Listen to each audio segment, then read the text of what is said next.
بینەرانی بەڕێز لە هەر شوێنێکن سڵاوتان لێبێت. سێ ڕۆژ بەر لە ئێستا مەسعود بارزانی داوایەکی پێشکەش بە حزب و لایەنە سیاسیەکانی هەرێمی کوردستان کرد تاوەکو کێشە نێوخۆییەکانی هەرێمی کوردستان یەکلایی بکەنەوە. مەسعود بارزانی کە پێشتر لەلایەن زۆرینەی حزب و لایەنە سیاسیەکان بە کلیلی چارەسەری کێشە نێوخۆییەکانی هەرێمی کوردستان داندەنرا و تەواوی حزب و لایەنە سیاسیەکان ڕویان لە مەسعود بارزانی بوو دەست پێشخەری بکات بۆ ئەوەی کێشەکانی نێوخۆی هەرێمی کوردستان چارەسەر بکات. دیارە مەسعود بارزانی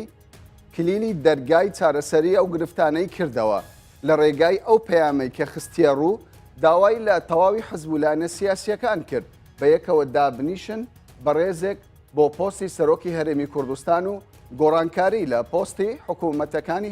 حکوومەتی هەرێمی کوردستان و هەروەها گۆڕانکاری لە پۆستی سەرۆکایەتی پەرلەمانی کوردستانیش بکرێ. دیارە هەردوای داواکەی سەرۆکی هەرێمی کوردستان لە ماوەی سێ ڕۆژی ڕابردوودا تەواوی حزب و لایەنە سیاسیەکانی هەرێمی کوردستان تەنانەت خەڵکی کوردستانیشەوە پێشوازیەکی گەرمیان لە داواکەی مەسعود بارزانی کرد، بەڵام تا ئێستا بزوتنەوەی گۆڕان هەروەها باڵی زۆرینە لە نێوی یەکێتی نیشتیمانی کوردستان چاوەڕێ دەکرێت لە ماوەی نزیکی داهاتوودا هەڵوێستی فەرمی خۆیان لەم بارەیەوە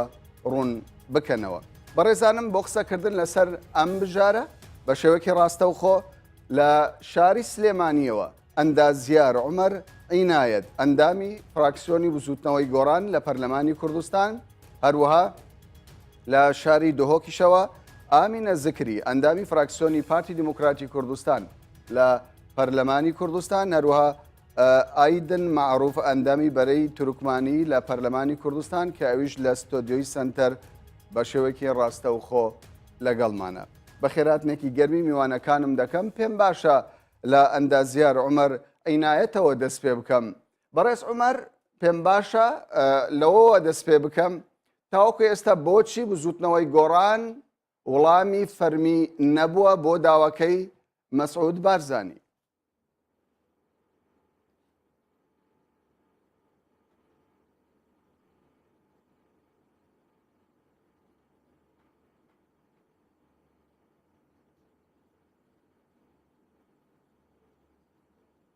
بەڕێز عومەر گوێ لە دەنگمە؟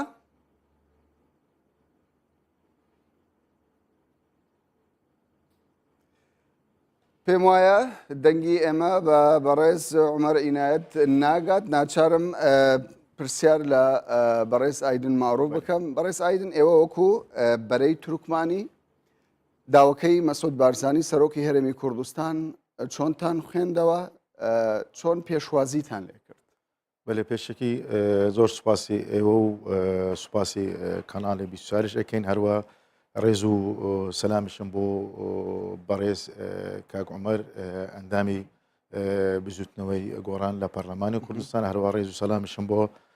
خاتوو ئامینە خان کە ئەندامی پارتی دیموکراتی کوردستان لە پەرلەمانی کوردستان. لێرەدا کە ئێمە وەکو بەرەی تورکمانی عێراقی، وەکو پێکاتەی تورکمانیش لە هەرێمی کوردستان کە پەیامەکەەوە دەبینین کە لە کاتێکی گونجاو بوو، پێویستیش بوو، زەروریشە بۆ لەم مەرحەلەیەدا لەبەرەوەی ئێمە کە ماوەیەکە نزیکەی ماوەیەکە ساڵەکە پەرلەمان لە کار کەوتووە کە نائیستیقرارێکی سیاسی هەیە لە نێوان لایەنە سیاسیەکان، هەتا متمانە نەماوە لە نێوان لایەنە سیاسیەکان. لەم کاتەدا کە ئێستا هەرێمی کوردستان بەرەو گۆڕانکاری دەڕوا و ناوچەکە بەرەو گۆڕانکاری دەڕوا، پێویست بەوە دەکات کە دەبێت لایەنە سیاسیەکان بە تایبەتی ئەو لایەنە سیاسەکە تەرەفن لە بابەتەکە یان تەرەفن لە کێشەکەدا، یان ئەو لایەنە سیاسەن کە پێگەی سیاسی گەورەیان فاکتۆری گرنگن لە هەرێمی کوردستاندا دیارنەوە. لێرەدا لەم کاتەدا ئەم پایەمە لەلایەن بەڕێز سەرۆکی هەرێمی کوردستانەوە کامە کە وتم کە لە کاتێکی گونجاو و پێویستە و زەروریە دەبێت لایەنە سیاسەکان ڕاچاوی بارودۆخی هەرێمی کوردستان بکەن. ئێوە لە خەمی هەرێمی کوردستاندان کە کێشەکانی نێوخۆیی چارەسەر بکات، یاخود لە خەمی ئەوەن پۆست لە کابینەی لەو گۆڕانکاری کە لە کابینەی حکوومەتدا دەکرێت پۆستان دەستکەوێت. ئێمە لەگەرەوە داین کە دەبێت بۆ بەرژەوەندی گشتی هەرێمی کوردستان بۆ بەرژەوەندی گشتی پێکهاتەکانی هەرێمی کوردستان دەبێت لایەنە سیاسەکان اتفاق بکەنەوە دەبێت لایەنە سیاسەکان ڕێککەوتنی چی فراوان دروست بکەن بە بەشداری هەموو لایەنە سیاسەکان بە بەشداری ئەم لایەنە سیاسیانەش وتم کە فاکتەری گرنگن لە پرۆسی سیاسی هەرێمی کوردستاندا ئێمە دەبێت ڕاچاوی بارودۆخی سیاسی هەرێمی کوردستان ینی بەلای ئێوەوە بارودۆخی هەرێمی کوردستان گرینگە بەێ ئەگەر بارودۆخی بەرەی تورکمانی زۆرجار وەکو حزبێکی عراقی خۆی نمایش ئێمە بەرەی تورکمانی عراقی کە ڕاستە کە حزبێکی سیاسی عراقی و لە هەرێمی کوردستان حزبەش ینی تاسیسی بەرەی تورکمان عراق لە هەولێر بووە لە 95 کە هەر کات خۆی بە جزئەکی لە هەرێمی کوردستان ئازانش کە ئێمە بەشداریکردنیشمان لە پەرلەمان و لە پرۆسی سیاسی بەومانێژدە کە ئێمە پشتوانی لە پرۆسی سیاسی و ئێستای هەرێمی کوردستان دەکەین لێرەدا من دەمەوێمە تاکید کەمەوە کە ئێمە ئەگەر بەرژەوەندی وایە ئەو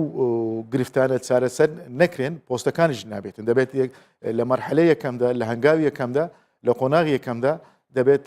لایەنە سیاسەکان ئەو بابەتانە کە ببوونە گرفت کە ئێستا نایستقرارێکی سیاسی لە هەرێمی کوردستان دروست کردووە کە ئەویش پەرلەمانی کوردستانە کە لە کار کەوتووە کە پرۆسەی سیاسی هەرێمی کوردستان بەرەو ئیتیزاییتر ئەڕوات پێویست بەوە دەکات لایەنە سیاسیەکان دوور لە مزایدەی سیاسی دەبێت پشتوانی پەیامەکە بکەم بۆ بەرژەوەندی گشتی هەرێمی کوردستان. باشە دەچمە لای ئامینە زکری لە شاری دهۆکەوە دیارە تاوەکو ئێستا بەڕێز عومەر پەیوەندەکەی دەستەبەر نەبووە. بەڕێز ئامینە زۆر کەس بازدەوە دەکا ینی لەمنا لەولا دەگوترێ ینی دەستپێشخەرەکەی سەرۆکی هەرێمی کوردستان مەسعود بارزانی بۆ حزب و لایەنە سیاسیەکان ینی دوا کەوتووە دەکرا زووتر بارزانی ئەم داوایی پێشکەش بە حزب و لایەنە سیاسیەکان بکرد باو و ڕەوشی هەرێمی کوردستان بەم دۆخەی ئێستا نەگەیشت بە کە ئێستا تێی کەوتووە.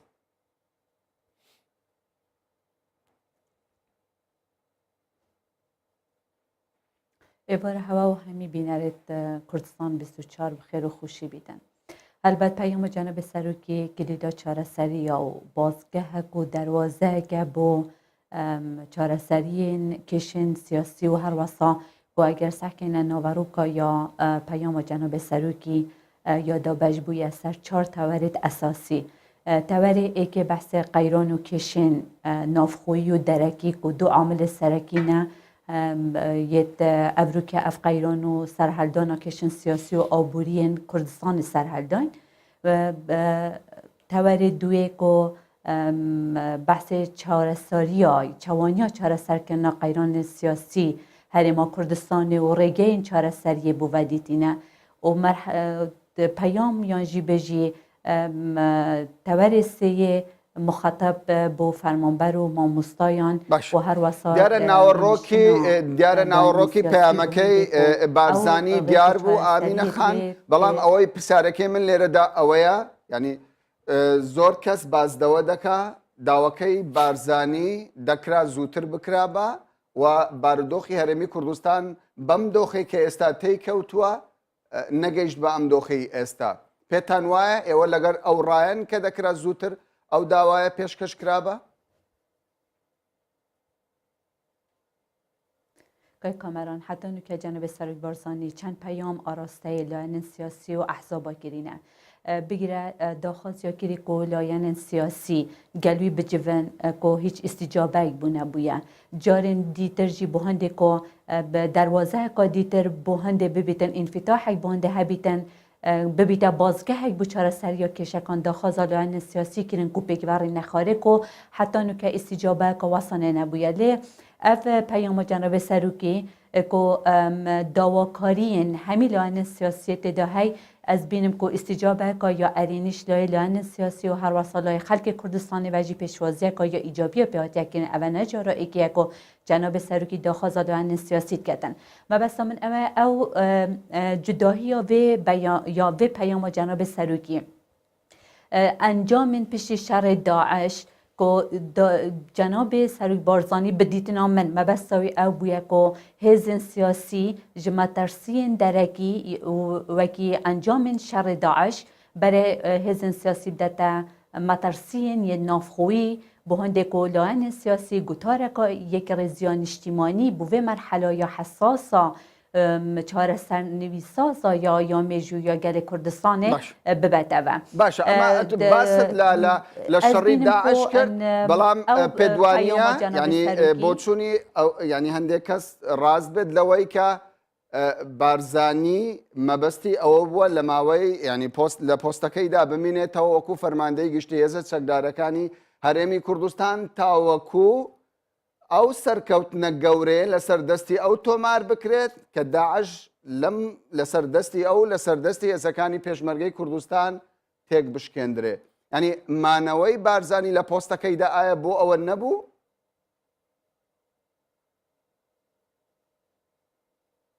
کسی این کار را شایسته یا جناب سروکی وگی فرماندن هزین گشتی ها یا پشمرگه نگریه البته مسئولیت تاریخی و مجوی و یا پیشه یا جناب سروکی توی مرحله دا یعنی اکتفا هندجی یانجی دا خاصا هندجی جناب سروکی کرد که مسئولیت نابیتن تو ولات و گل و ملت و تو بخیت قیرانه که دا بهنده که هنده لاین سیاسی ناکوکیا سر پسته که هی دوی وقتی داجی کمبونا 18/5/2015 جناب سروکی وقت جوین گلیان سیاسی کردی یک جوان خالن که آماجه پیدای با پرسا سر بخوی کردستان و انجام رفراندوم داخل جلیان سیاسی که سر پرسا سروکاتی هرمی جی چاره سریه که گنجا ببینن پشتی یعنی برا شر داعجی داخل جلیان سیاسی کرد بکو اگر یعنی سر جه و کرسی سروک پارلمانی بخونه کنه جه ناکوکیا هر پیشنیاره کاندیدا که بیتن شین بهن پیشنیار بکن و او همی پیشگیریت خوشی بو دیار که برهنده دکاودان سخت و شری دا نابی ملت خو مصیر ملت خو لو کسبکا که حزب الان سیاسی کان نابی تو مصیر ملت خو بله زور باشا آمینه خان من يعني وڵامی پرسیارەکەی بەڕێستان وڵامەکە دەکەم بە پرسیار بۆ بەڕێز عومەر عنایەت. بەڕێز عومەر يعني سەرۆکی هەرێم مەسعود بارزانی دەڵێ ڕێککەون لەسەر بەڕێزێک تاوەکو يعني منیش بە هەموو شێوەک پشتگیری لەو کەسە بکەم کە بۆ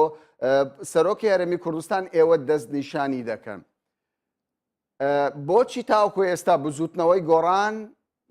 ینی بە بەراورد لەگەڵ تەواوی حزب لایەنە سیاسیەکان کە وڵامیان هەبوو بۆ داواکەی بارزانی تاوەکو ئێستا وڵامی فەرمی نییە ئەوەی کە ئێوە دەتانویست ئەوەی کە ئێوە لە میدیاکان تا باستان لێوە دەکرد کە پۆستی سەرۆکی هەرێمی کوردستان کێشەی هەرە سەرەکی هەرێمی کوردستانە فەرم و ئەوە ئەم کێشەش بە چارەسەری درا بزوتنەوەی گۆڕان چاوەڕێی وڵام لە بزوتنەوەی گۆڕان دەکرێت بۆچی بێدەنگن؟ بله سپاس بۆ جەناب کاک کامەران سپاس بۆ هەردوو هاوڕێ عزیزم ئامینە خان و کاک ئایدن سپاس بۆ بینەرانی کەی 24 ئێمە بێدەنگ نین و بزوتنەوەی گۆڕان ئێستا بە وردی دیراسی پەیامەکەی بەڕێز مەسعود بارزانی ئەکات و من لێرەشەوە هیوادارم کە وەڵامێکی ئیجابی هەبێت بۆ ئەو پەیامەی بەڕێز مەسعود بارزانی و بارودۆخی ناوچەکە لە بەرچاو بگیرێ بارودۆخی ئیقلیمی لە بەرچاو بگیرێ بارودۆخی نێودەوڵەتی لە بەرچاو بگیرێ و بارودۆخی خراپی ناوخۆش لە بەرچاو بگیرێ بزنەوەی گۆڕانیش وەک حیزبێکی وەک دووهەم حیزبی گەورە لە هەرێمی کوردستانە بە وردی دیراسی ئەم بابەتە ئەکات و پەلەکردنیش باشە لە پێشوودا دواکەوتن مانای ئەوە نیە کە وەڵاممان نابێت. لە پێشوودا چەندین جار وەکو ئامینە خان باسی لێوە دەکات بارزانی دەست پێشخەری هەبووە و بزوتنەوەی گۆڕانیش پێشوازی نەکردووە. ئێستاش ئەو بێدەنگەی بزوتنەوەی گۆڕان لەگەڵ باری زۆرینە باڵی زۆرینە لە یەکێتی نیشتیمانی کوردستان لە نێو یەکێتیدا بە هەمان شێوە ئەوانیش باز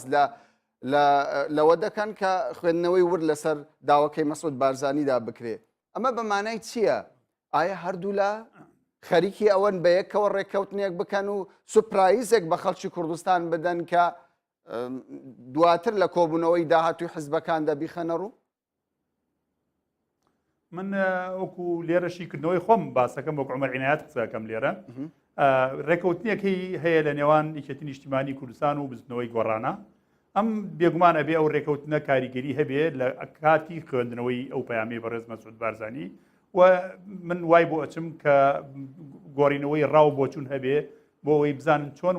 وەڵامی پەیامەکەی بەڕێز مەسعود بارزانی بدەنەوە و پەیامەکەی مەسعود بارزانی بەدیدی من ئەگەر بتەوێت من شیکردنەوەیەکی ورد بۆ پەیامەکەی بەڕێز مەسعود بارزانی بکەم نازانم ئەگەر ماوەت هەبێ من پێم خۆشە خاڵ بخەمە سەر پیتەکان و شیکردنەوەیەکی تا حدێ ورد بۆ پەیامەکەی ینی ئەگەر بەڕێستان زێدەتر قسە لەسەر هەڵوێستی بزوتنەوەی گۆڕانەوە ئەو داوای بارزانی بکەن باشتر دەوێت چووکە لە ماوەی چەند ڕۆژی ڕابردوودا تەواوی میدیاکان باسییان لە ناوەڕۆکی ئەو داوایە کردووە. من پێم باشە ینی وڵامی پرسیارەکەم بدەیتەوە ینی هۆکار لە دواکەوتنی وڵامی بزوتنەوەی گۆڕان لە کاتێکدا ینی خودی بارزانی دەڵێ فەرمونون ئێوە کەسێک دەستنیشان بکەن با پۆستەکەی تەسمیل بکەم و بە هەموو هێزمەوە پشتگیری لێ دەکەم. کێشە لە چیدایە؟ ئایا کەسێک نییە کاندید بێت بۆ ئەو پۆستە؟ بەڵێ جارێ مەسەلە بوونی کاندید و نەبوونی کاندید نییە. جێگرەوەی بەڕێز مەسعود بارزانی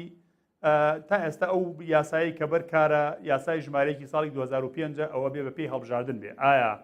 هەرێمی کوردستان کۆمیسیۆنی باڵای سەربەخۆی هەڵبژاردنەکانی سەر بە هەرێمی کوردستان ئامادەگیتیایە کە هەڵبژاردن کا بۆ دانانی کەسێک لە بری بەڕێز مەسعود بارزانی بۆ سەرۆکی هەرێمی کوردستان؟ ئەمە خاڵی یەکەمە. ئایا جارێکیکە یێتەوە پەرلەمان و لە پەرلەمانەوە ئێمە یاساکە هەموارەکەین و لە پەرلەمانەوە دەنگ ئەدەین؟ ئەمانە هەموو دیراسی وردی ئەوێ. ئایا بەڕێز مەسعود بارزانی نەیتوانێت لە پەیامەکەیان ئەمانە شی بکاتەوە؟ تەنها دەقەکەی بەم شێوەیە لەو پەرەگرافەی کە هاتووە ئەڵێ بمبورە بە ئەمە تەواوکەم بیزدەبت بەم شێوەیە هاتووە ئەڵێ کۆبوونەوەی لایەنە سیاسیەکان کاراکردنەوەی پەرلەمان هەڵۆشانەوەی دوایەوە دەست لە کارکێشانەوەی دەستەی سەرۆکایەتی دوایەوە هەڵۆشانەوەی حکوومەت دوایەوە وازێنانی بەڕێز مەسعود بارزانی و دانەی کەسێک لە شێگری بەبێ بوونی پەرلەمانێکی کارە هیچی کێ لەم پرۆسان ئەنجام نادرێت. نە بەڕێز مەسعود بارزانی ئەتوانێ کە لە لای ئێمە لە ناو کەوانەیە کاتا ئێستا بەڕێز مەسعود بارزانی وەک سەرۆکی هەرێم نابینین وەکو بزنەوەی گۆڕان من لەو باوەڕەدام کە زۆربەی لایەنە سیاسیەکان لە هەرێمی کوردستانە جگە لە بزنەوەی گۆڕان بەڕێز مەسعود بارزانی بە دایرێکت و ئیندایرێکت ڕاستەوە خۆ ناڕاستەوە بەڕێز مەسعود بارزانی هەڵسوکەوتیان لەگەڵا وەکو سەرۆکی هەرێمی کوردستان جگە لە بزنەوەی گۆڕان کە بە تاک ماوەتەوە ئێستا بە تەنها بزنەوەی گۆڕانە کە دان بە مەسعود بارزانی نانێ وەک سەرۆکی هەرێم. ئایا مەسعود بارزانی کاتێ لەو پۆستەی واز دێنێ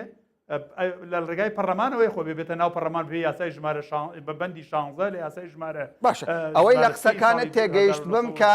ینی ئێوە ئێستاژ وەکو پێشوو ینی هەمان ڕای پێشووتان هەیە ئامادەنین دەستبەرداری پۆستی سەرۆکی پەرلەمان کوردستان ببن کە دکتۆر یوسف محەممەدە. ینی پێتان وایە دەبێت دکتۆر یوسف محەممەد جارێکی دیکە ینی سەرۆکاتی پەرلەمان بکات لە کاتێکدا بەڕێز عینایەت لە کاتێکدا ینی هەمومان دەزانین هەموو ڕێکەوتنەکان کە لە نێو پەرلەمان لە حکوومەت تەنانەت لە پۆستی سەرۆکی هەرێمی کوردستانیش دەکرێت لە ڕێگای گفتوگۆی حزبەکانەوەیە لە ڕێگای ڕێکەوتنی حزب و لایەنە سیاسیەکانەوەیە. بۆچی ئێوە ینی ئەگەر ئەم دەستەواژەیە ڕاست بێت بۆ بزوتنەوەی گۆڕانکەوە باز لە کاراکردنەوەی پەرلەمان بکاتن بۆچی ئێوە داکۆچی لە پەرلەمان دەکەن لە کاتێکدا هەموو حزبەکان لەگەڵ ئەوەن بەیەکەوە دابنیشن؟ بوونی بەڕێز دکتۆر یوسف بە سەرۆکی پەرلەمان بە ڕێکەوتنێکی سیاسی بووە لە نێوان پارتی دیموکراتی کوردستان و بزنەوەی گۆڕانە. لادانیشی بە هەڵوەشانەوەی ئەو ڕێکەوتنە ئەبێت دەناو هۆڵی پەرلەمانە کاتە دەران لە پارتی دیموکراتی کوردستان ئەتوانن لوبی بکەن و بەڕێز دکتۆر یوسف لە سەرۆکی سەرۆکاتی پەرلەمان بخەن بە مەرجێ بتوانن چۆن دەنگیان پێداوە بۆ شێوە متمانەوە. بەڵام ناکرێت لە دەرەوەی پەرلەمان تۆ دکتۆر یوسف لە سەر پۆستی سەرۆکاتی پەرلەمان و دکتۆر جعفەر ئیمینیکی و کاک فەخردین قادر لەسەر لەبەرەوە ئەبێ پەرلەمان کارا بێتەوە لە ناو هۆڵی پەرلەمان بڕیار بدرێت دکتۆر یوسف ئەمێنێتەوە یان نامێنێتەوە. بمبورە ئەوەی کە زۆر گرنگە ئێستا خلافەکە لە نێوان بزنەوەی گۆڕان و پارتی دیموکراتی کوردستان لە پەیامەکەی بەڕێز مەسعود بارزانیا زۆر بە توندی دابەزیوەتە سەر بزوتنەوەی گۆڕان کە عەلە ئاساس ئیرهابی فکری لە سلێمانیەکە و هەروەها سەر خودی دکتۆر یوسف کە هێڵ خستوێتە ناو کاوانەیەکی سوورەوە کە نابێت جارێکە سەرۆکی پەرلەمان بێ. ئەگەر برادران لە پارتی دیموکراتی کوردستان لە سەرەتاشەوە ئەو ڕێگا ئەسکەریان نەکرد ئەو ڕێگا پۆلیسیان نەکردیاتە بەر بۆ ڕێگەگرتن لە بەڕێز دکتۆر یوسف بەڕێز ئەینایەت تۆ باسی ڕابردوو مەکە ئێمە باز لە چارەسەر دەکەین ینی تکایە ئێمە باز لە هەنگاوی داهاتوو دەکەین دیارە لە ڕابردوودا زۆر لەسەر هەنگاوەکانی پارتی و بزوتنەوەی گۆڕان هەڵوێستی بزوتنەوەی گۆڕان ینی قسە و باسی زۆری لەسەر کرایە دێمە لای بەڕێز ئایدن ینی بزوتنەوەی گۆڕان لە ماوەی ڕابردوودا لە میدیاکانی خۆیدا باسی لەوە دەکرد کە گرفتەکانی هەرێمی کوردستان چ لە ڕووی ئابووری چ لە ڕووی سیاسی لە نەبوونی موچە لە هەموو ئەو گرفتانێکە لە هەرێمی کوردستان بوون هەمووی گرێ دەدا بە بوونی مەسعود بارزانی لە پۆستی سەرۆکی هەرێمی کوردستان بە پێچەوانەوە لە میدیاکانی پارتی دموکراتی کوردستان بارزانی وەکو پارێزەری هەرێمی کوردستان وەکو فەرماندەی گشتی هێزە چەکدارەکان دژ بە داعش و وەکو سەرۆکی هەرێمی کوردستان کە مامەڵەی لەگەڵ کۆمەلگەی نێودەوڵەتیدا دەکرد بە بۆ چوونی ئێوە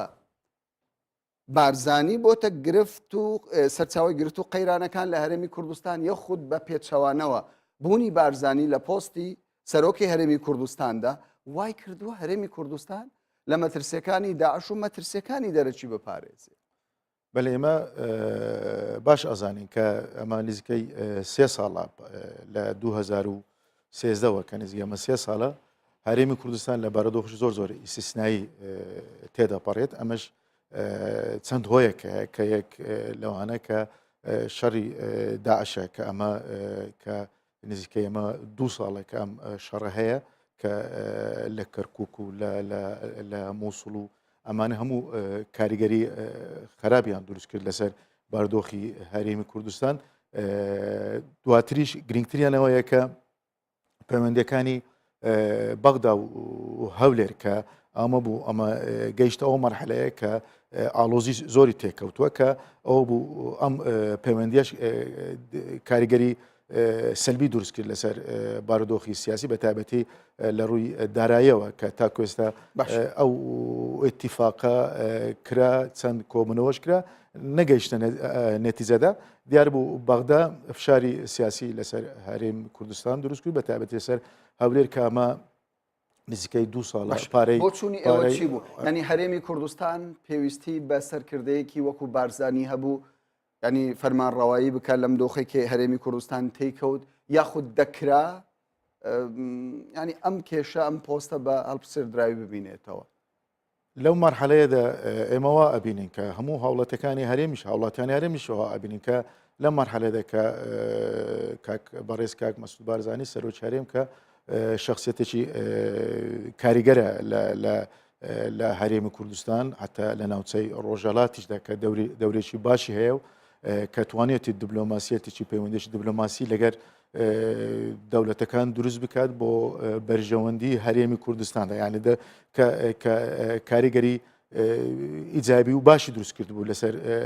بارودۆخی هەرێمی کوردستان کەواتە بەبێ بارزانی هەرێمی کوردستان تووشی قەیران و گرفتی زیاتر دەبوو یعنی ئێمە لە شەرق ئەوسا لە ڕۆژهەڵات ناوەڕاستە کە کاریزمەی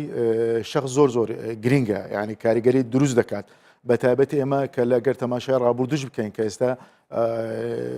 بەڕێز مامجەلال ناوی بەخێر کە ئەو سەرۆک کۆماری عێراق بوو کە ئەو کات کە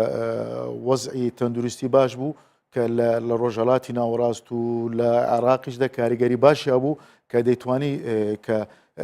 بابەتەکان بە شێوەیەکی دیبلۆماسی چارەسەر بکاتن کە لە بەڕێزیشان کاک مەسعود بارزانیش کە ئەمە شخصیەتی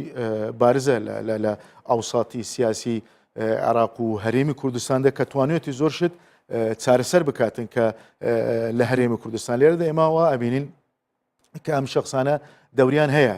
بەڵام کە لایەنە سیاسەکانیش کە ئێستا بەداخەوە ئەم لایەنە سیاسیانە نەیانتوانی کە پرۆسەکە بە شێوەیەکی باشتر بەڕۆ پێش ببەن بە تایبەتی لەم کاتەدا ئێستا کە ئێوە هەمومان ئەزانی کە لە وەزعی خراپدا دەڕوا کە ناوچەکان بە تایبەتی ئازادکردنی مووسڵ و ناوچەکانی تر هەیە پێویستی بەوە هەیە کە لایەنە سیاسەکان لە هەرێمی کوردستان دەبێت یەک دەنگ و یەک مووقفی سیاسیان هەبێت بۆ چارەسەرکردنی گرفتەکان لە هەرێم و لە دەرەوەی هەرێمیشدا. ئەگەر ینی لە دوای داواکەی بارزانی ئەگەر حزب و لایەنە سیاسەکان بەدەم ئەو داوایە نەهاتن لەم کاتەدا گۆڕانکاری لە سەرۆکایەتی هەرێم لە بەرژەوەندی هەرێمی کوردستاندانیا چکە ئەوم بەڕێزە کە کاریگەری وتم کە نەک لە شەرق لەوسەت وایە لە ڕۆژەڵات ناوەڕاستەوە هەیە کە شخص کاریزمەی شخص کاریگەری ڕاستەخۆ لەسەر بارودۆخەکان هەیە کە ئێستا مەسەرەن نمونەیەکمانەیە بەڕێز مامزەلەر کە وازهێنانی لە سەر کۆمار و لە یەکێتی نیشتیمانی کوردستان دەکەمە کاریگەری خراپی دروست کرد لەسەر یەکێتی و لەسەر هەرێمی کوردستان و لەسەر وەزعی بارودۆخی هەرێمیش کە ئەم بەڕێزەش کە واز لە پۆستەکە بین لەو مەرحەلەدا ئەمە مطلقە کاریگەری خراپ دروست دەکات لەسەر هەرێمی کوردستان لەبەرەوە پێویست دەکات دەبێت لایەنە سیاسەکان مراعاتی بارودۆخی هەرێمی کوردستان بکەن. زۆر باشە دەچمە لای خاتو ئامینە هەرچەند داواکەی بارزانی لەسەر ئاستی جەماوەری پێشوازیەکی زۆری لێکرا و تەنانەت لەسەر ئاستی حزبیش پێشوازی لێکرا بەڵام هەندێک جار دەگوترێ ینی داواکە زۆر ڕوون نییە لەوەی تا ئێستا نازاندرێ پارتی دەستبەرداری پۆستی سەرۆکی هەرێمی کوردستان دەبێ دەستبەرداری پۆستی سەرۆکی حکوومەتی هەرێمی کوردستان دەبێ ئایا بەڕاست پارتی ئامادەیە پۆستی سەرۆکی هەرێمی کوردستان بدات بە کەسێک کە حزبەکان لەسەری ڕێک کەوتبن ئەویش لە ئەندام بێت لە بزوتنەوەی گۆڕان یاخود سەر بە یەکێتی نیشتیمانی کوردستان بێت یاخود سەر بە هەر حزب و لایەنێکی دیکەی سیاسی بێت.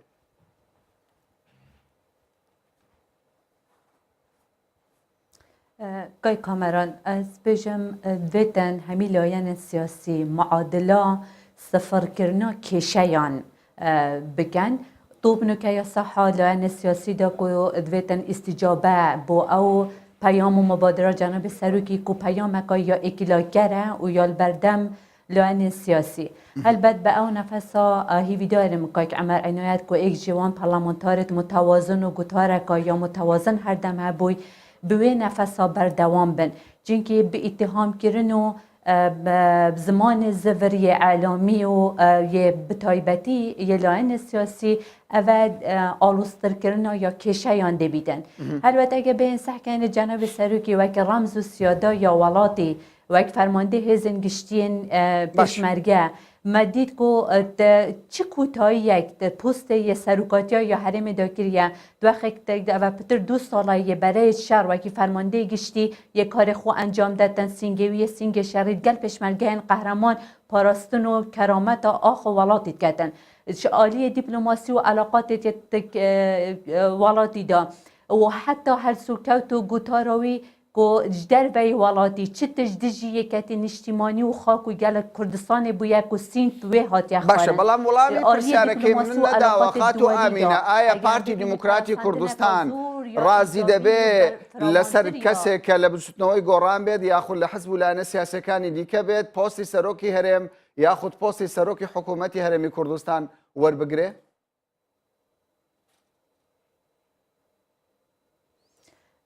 هەلبەت دوێتن هیچ لایەنێکی سیاسی بیان و پاساوە بۆ هەندێ نەینتن کۆ جوین نەهێنە ئەنجامدان ئەگەر لایەنە سیاسی سەرمێزا گفتوگوێ دیالوگێ چارەسەریا کێشە و قەیرانە دەهێتەکردن ئەگەر لایەنە سیاسی ڕێک بکەبن ئێکش بزاوە گۆڕان ببیتە سەرۆکێ هەرێمێ چ قەیدیە چ مشکلەتێدا هەیە یان هەر لایەنەکەی دیتەریە گرتو بیتن کۆمەڵە ئیسلامی بیتن یەکەتی نیشتیمانی بیتن پیام سەرۆکی پیامەکە زۆر یا جدیە بۆ لایەن سیاسی کو دوێتن لایەن سیاسی بەرسەردەریە بۆ بدەن بێتن بڕین نەخوارێ کاک عنایەت بەحسن دەکە کو میکانیزم هیچ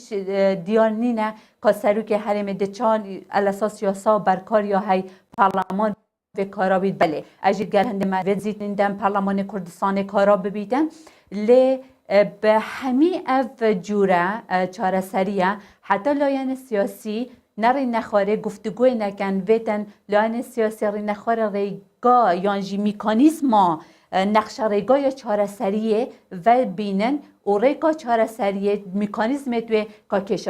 کێشە چنە بینە سەربەرەقەی ئەف کێشانە چارەسەریەوە چیە میکانیزما چارەسەریەوە چیە بۆ پرسە سەرکاتی هەرێمێ چی بکەین بۆ پرسە سەرکاتی پەرلەمانی چی بکەین حکوومەتی بەڕێز ئامینە ینی پرسیاری زدی لێرەدا ئەوەیە ئایا بەڕاست پارتی دیموکراتی کوردستان ینی لە کاتێکدا ینی پارتی دیموکراتی کوردستان بە هیچ شێوەیەک ینی دەستبەرداری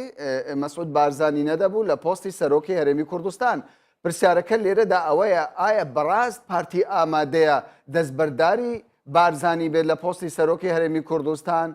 لەم بارودۆخی ئێستای هەرێمی کوردستان تێکەوتووە لە کاتێکدا کە باز لە پرۆژەی سربەخۆیی دەکرێت باز دەوە دەکرێت هەرێمی کوردستان هەنگاوەکانی داهاتووی ینی دامەزراندنی دەوڵەتی کوردستانە لە باشووری کوردستان. پارتی دموکراتی کوردستان سر دمێک و هاجە دامەزراندن حتانوکە پەیامەوەی پەیاما مافێ چارەی خونیویز بۆ خەڵکی کوردستانی و گەلێ کوردستانی بووە هیچ دەمێکێژی ئەم متمەسک نەبووینە بە کورسیکا ئەو قیمەتە کورسیکی مەسعود بارزانی هەر جەهەکێ بیتن مەسعود بارزانیا و پێگەه و شخصیت و کاریگەریە خودێ هەبیتە ji ber هەندێ پارتی دموکراتی کوردستان بە تایبەتی جناب سەرۆکی وەک سەرۆکی هەرێمی ئەف پەیامەوە دای هەندی مەبەستەوەی ئەوە لایەنە سیاسیڕی نەخوارێ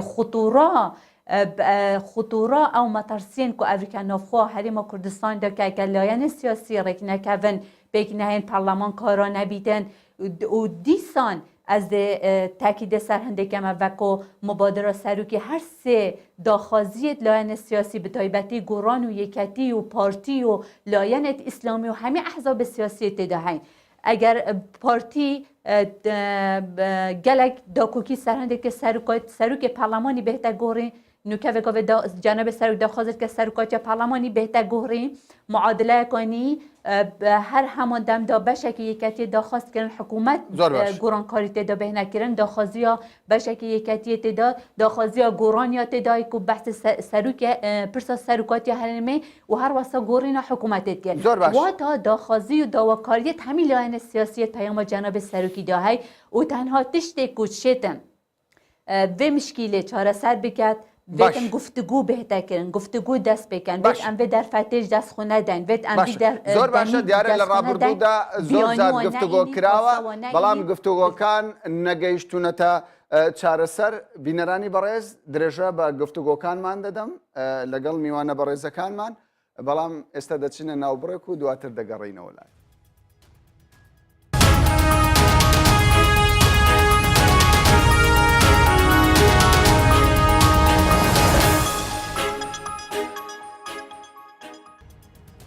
جارێکی دیکە سڵاوتان لێبێت بینەرانی کوردستان 24 و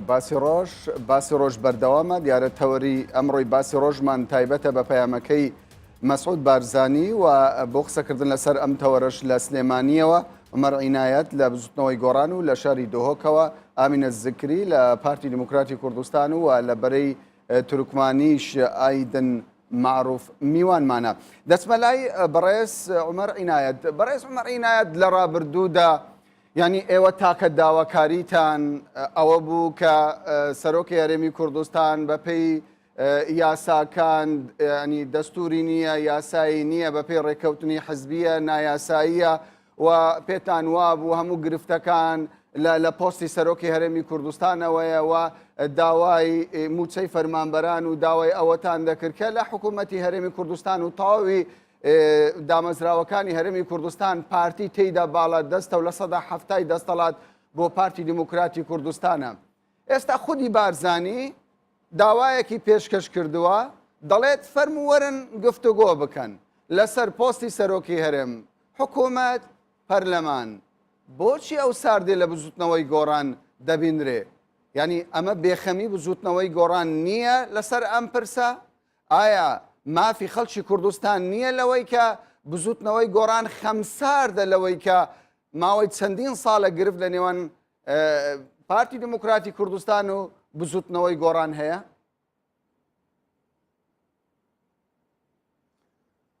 بەڵێ کاک کامەران جەنابەت خۆشارەزای ئەوە سێ ڕۆژە سێ ڕۆژ کەمترە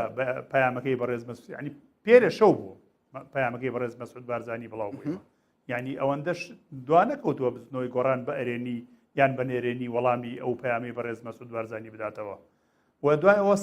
ساڵێک و نیوە پەرلەمان پێکی کەوتووە ینی بەڵام تاوەکو ئێستا بزوتنەوەی گۆڕان ینی بەلای کەمیەوە کۆبوونەوەی ساز نەکردووە و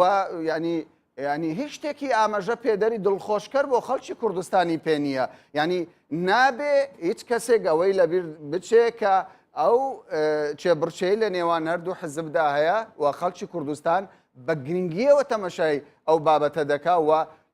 خەڵکی کوردستان بڕیار دەدات چێ خەتابارە و چێ خەتابار نییە. بەڵێ خۆی خلافی سەرەکی لە کوردستانە لە نێوان بزوتنەوەی گۆڕان و پارتی دیموکراتی کوردستان هەیە بەداخەوە پەیامەکەی جەنابی کاک مەسعود بارزانی ئەبوایە کەمێک ئارامتر وایە بەرامبەر بزوتنەوەی گۆڕان بەڵام زۆر بەتوندی ینی ئەمەی ئیتیهام کردووە بەوەی ئێمە لێرە لە کوردستان لە سلێمانی ئێرهابی فکری بڵاو بەڵام لە پەیامەکەی بارزانیدا بە ئاشکرا کاکامەنان تۆ ڕێگە نادەی قسە بکەم مەزانی ئاماژەی بە بزوتنەوەی گۆڕان داوە کە بزوتنەوەی گۆڕان ئیرهابی فکری بڵاو دەکاتەوە ینی مەبەستم لەوەیە کە نەخێر نەیداوە بەڵام زۆر وازیحە ئەڵێ زۆر وازیحە پەیامەکە پەیامێکی مبەتەنە مەسەرەن سێ چوارشتی لە خۆی گرتووە جۆرێک لە پۆزیشی هێناوەتەوە بۆ ئەو وتانەی کە بەرامبەر بەڕێ خۆپشاندەران کردی لە باشیکەوە ئاراستەیکردن جۆرێ لە پاشگەزبوونەوەی تێدایە بەڵام داوای لە بردی نەکردەوە بە زەقی و لە هەمان کاتشا ئێمەی وەکو بزنەوەی گۆڕان ئیتیهامەکە کە ئێمەین بڵێن ئەو خۆپشاندانە لە سلێمانی ڕێگەخین هەموو خەڵکی کوردستان شاهیدە و خۆپشاندەرەکان نەزان ئێمەش وەکو پارتی دیموکراتی کوردستان و یەکێتی نیشتیمانی کوردستان ئاگادارین لەو خۆپشاندانەی کە لە سلێمانی ینی پەرلەمانتارانی ئێوە بە ئاشکرا لە نێو خۆپێشاندانەکان پەیامەکەم بگەێنم فەرموو با پەیامەکەم بگەێنم کاک کامەران ڕێگە نادەی پەیامەکەی خۆم بگەێنم بە وردی خلافی سەرەکی لە هەرێمی کوردستان لێوان پارتی دیموکراتی کوردستان و بزوتنەوەی گۆڕانە جاران بزوتنەوەی گۆڕان ئەیوت بەبێ کاراکردنەوەی پەرلەمان و ڕۆشنەوە سەرکاری دکتۆر یوسف و دکتۆر جعفەر و فەخرەدین قادر ئێمە وتوێژ ناکەین ئێستا دیراسی ئەوە دەکرێت پێش کاراکردنەوەی پەرلەمان دانیشتن لەگەڵ ئامادەبوونی بزوتنەوەی گۆڕان هەبێ لەو کۆبوونەوەی کە بەڕێز مەسعود بارزانی داوای کرد حیزبەکان کۆبنەوە ئەمە نەرمی نواندنێکم هیوادارم لەم ڕۆژانی داهاتوودا ئەمە ببینین و لەسەر زاری قسەکەری بزوتنەوەی گۆڕانەوە ئینشاڵڵا ئەوە ئەبیسین کە بزوتنەوەی گۆڕان ئامادەوەی ئەو کۆبوونەوە بێ ئەو پەیامی کە هەیەی لەگەڵ حیزبەکانە لەو کۆبوونەوە حیزبیە پێشەوەی ئەوانەی کە وەکو جەنابی ئامینەخان باسی کردبووی نەخشە ڕێگایە دابنێن قسەی زۆر لەسەر ئەوە دەکرێت تەنانەت ئەندامانی بزوتنەوەی گۆڕانیش گلەیی لە بزوتنەوەی گۆڕان دەکەن لەوەی کەمە ینی بارزانی بە ئاشکرا دەڵێ کاکە ڕێکەوە لەسەر کەسێک با من بە هەموو توانم پشتگیری لێ بکەم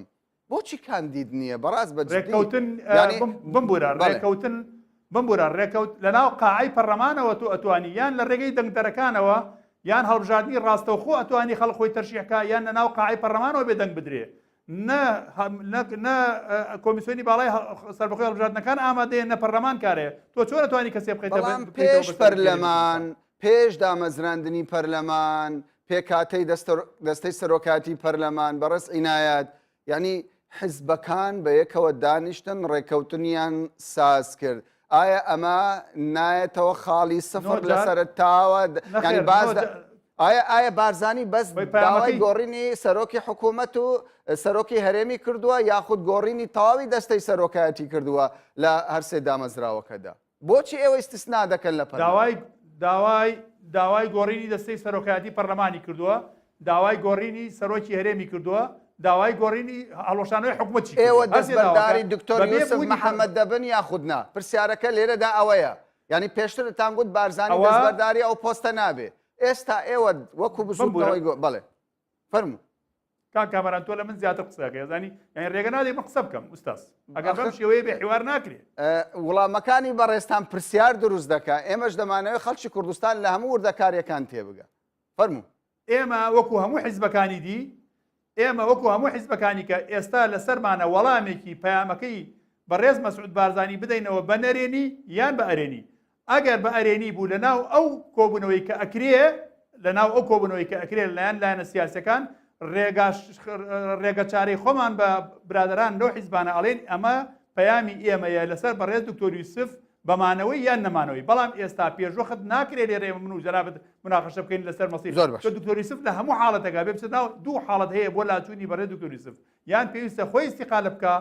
کە ئەمە هیچ هۆیەک نییە کە استیقالە بکە یان ئەبێ لە ناو هۆڵی پەرلەمانە متمانی لەوە بگیرێتەوە کەواتە ئەو دانیشتنەی حیزبەکان زۆر پێویستە کە برادران لە بستنەوەی گۆڕان بەشداری ئەوە ببن واروها لە یەکێتی نیشتیمانی کوردستان بەشدار بێ هەموو لایەنەکان بەشدار بن لەوێ نەخشە ڕێگایەکدا بنێن بۆ گۆڕینی دەستەی سەرۆکایەتی بۆ گۆڕینی سەرۆکی هەرێم بۆ هەڵۆشانەوەی حکوومەتیش بەڵام بەبێ کاراکردنەوەی پەرلەمان هیچێکێ لەو سێ پۆستە ناتوانی ئالگۆڕی پێ بکەی بەبێ بوونی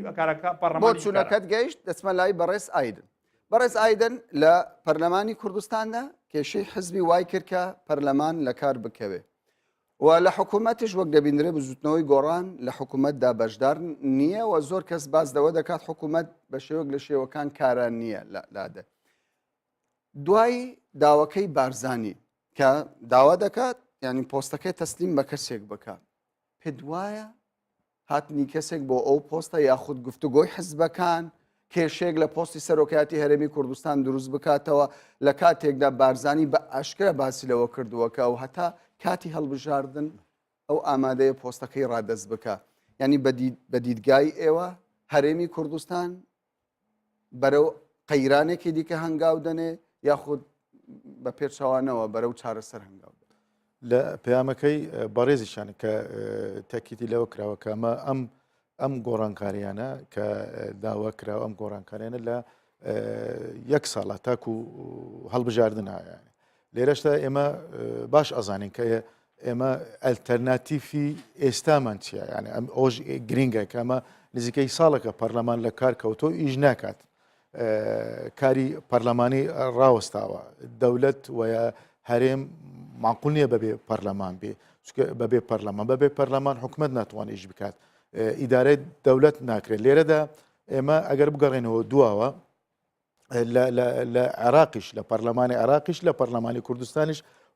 لە عێراق و لە هەرێمی کوردستاندا ئەم پۆستانە هەموو بە تەوافق کراوە بە ڕێککەوتن کراوە کە بەس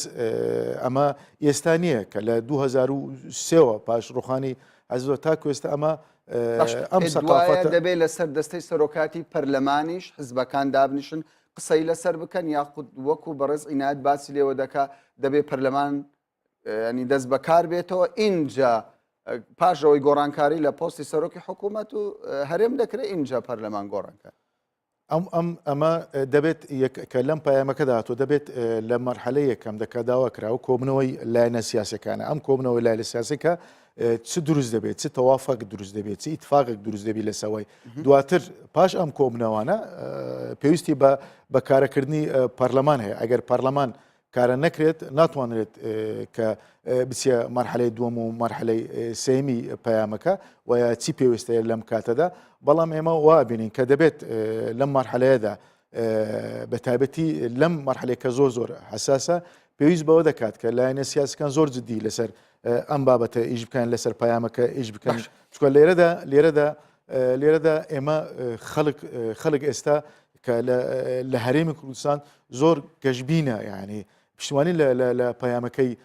بەڕێز سەرۆکی هەرێم بکەن کە ئەمە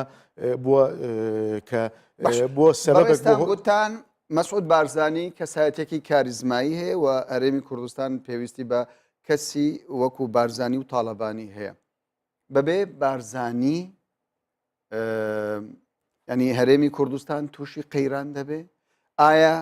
حزبەکان دەتوانن کەسێک بدۆزنەوە بۆ پۆستی سەرۆکی هەرێمی کوردستان ئێمە وتم کە ئێستا سەقافەتی ڕۆژهەڵات و وایە سەقافەتی کە عێراق و هەرێمی کوردستان کە لە ممارەسەکردنی سیاس و لە ئیدارەی دەولەتە پێویستی بەوەکە کە دەبێت بە تەوافق بێتن بە ڕێککەوتن بێ ئەگەر ئێمە بینیمان لە خولی چوارەم لە کابینەی هەشتا کە هەموو بە تەوافق کرا بە ڕێککەوتن کرا ئێستاش کە ئەگەر هاتوو لەو مەرحەلەیەدا کە بە ڕێککەوتن بکرێتن هەر گۆڕانکرا تەغیراتێک لە سەرۆکایەتی هەرێم بێ وە لە سەرۆکایەتی پەرلەمان و لە کابینەی نوێ بە ئەگەر هاتوو ڕێککەوتن کرا ڕێککەوتنێکی فراوان هەموو لایەنە بە بەشداری هەموو لایەنەکان ئەمە سەرکەوتو دەبێت خوێندنەوەی ئێوە تاوەکو ئێستا لەلایەن حزب و لایەنە سیاسیەکان کەسێک نییە لە نێو حزبەدا بە ئاشکرا بڵێ من خۆم کاندید دەکەم بۆ پۆستی سەرۆکی هەرێمی کوردستان ئامادەم لە سەرمێزی حزب و لایەنە سیاسەکان ینی قسەم لەسەر بکرێت. بەداخەوە کە ئێمە زۆر باسی ئەمە کراکە کە پۆستی سەرۆکایەتی هەرێم و بە تایبەتی لەم مەرحەلەیەدا لەم قۆناغەدا کە لە قۆناغەکی حساس بوو کە لێرەدا وتم کە کاریزمەی شەخص و کاریزمەی دیبلۆماسی لە هەرێم وە لە عێراق و لەش ڕۆژهەڵا زۆر گرنگە لە گۆڕانکاری معادلەکاندا لەبەرەوەی پێویست ئەکاتن پێویست دەکەن لایەنە سیاسەکان هەمومان کە ئێستامە زۆر گرفتمان هەیە گرفتەکانیش دیارە بە تایبەتی قەیرانی دارایی هەیە و قەیرانی سیاسی هەیە قەیرانی تریش هەیە باشە خەڵک ئەپرسی باشە ئەگەر ئەمە ئێستا ئەم پەیامە نەبێتن کە ئەم پەیامە ئەم ڕسالەیە بۆ دەرگایەک بۆ دەستپێکردن بۆ بەرەو گفتوگۆگرتن بۆ گفتوگۆکردن و کە ئێستا پێویستی بە گفتوگۆ هەیە پێویستی بە کۆبنەوە هەیە کە ئەمە ساڵێکە پەرلەمان کۆبنەوە نەکراوە و لایەنە سیاسەکانش 6 مانگە کۆبنەوەی نەکراوە تا ئەو دەرگایە کراوەتەوە بەڕێز ئامینە زکری کاتم تەواو بووە پێم وایە دوو خولەکم ماوە خولەکێک دەدەم بە بەڕێستان یەکیش دەدەم بە بەڕێز عینایەت پرسیارم ئەوەیە ینی چاوەڕێی ئەرێنێ دەکەن لە بزوتنەوەی گۆڕان وەکو حزبەکانی دیکە پێشوازی لەم داوای بارزانی بکات یاخودنا.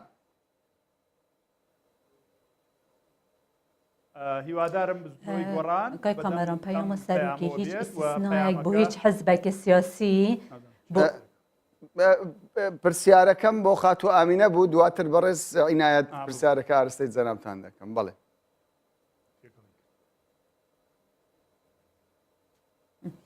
پەیامەوە سەرۆکی هیچ ئیسtisناک نەدا هیچ لایەنێکی سیاسی و بەحسی هیچ لایەنێکی سیاسی نەکردیە ئەگەر بزاوە گۆڕان وەسەزانی کە ئەوەن وەسە خواندن بۆ پەیامە سەرۆکی کردیە کە ئەو ئیرهابە فکری بەحسێوانە بڕاستی بیرمەند و عاقلمەند و ئەو کەسانێت متەوازن سیاسیت ناوگۆڕاندا دوێتن سەروێ ڕابواستن و بزاوە گۆڕانوەک هێزێکا سیاسی بچی دوێتن بووینە سەبە بە هەندێک و ئیرهابە فکری بەڕاویدن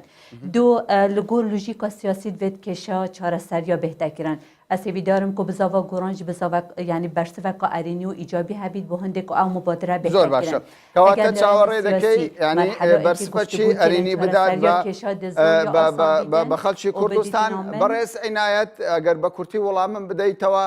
ینی خەڵکی کوردستان و تەواوی حزب و لایەنە سیاسەکان چاوەڕێی موژدەیەکی خۆش دەکات لە بزوتنەوەی گۆڕان ئێمەش چاوەڕێی بکەین من هیوادارم چاوەڕێی بکەن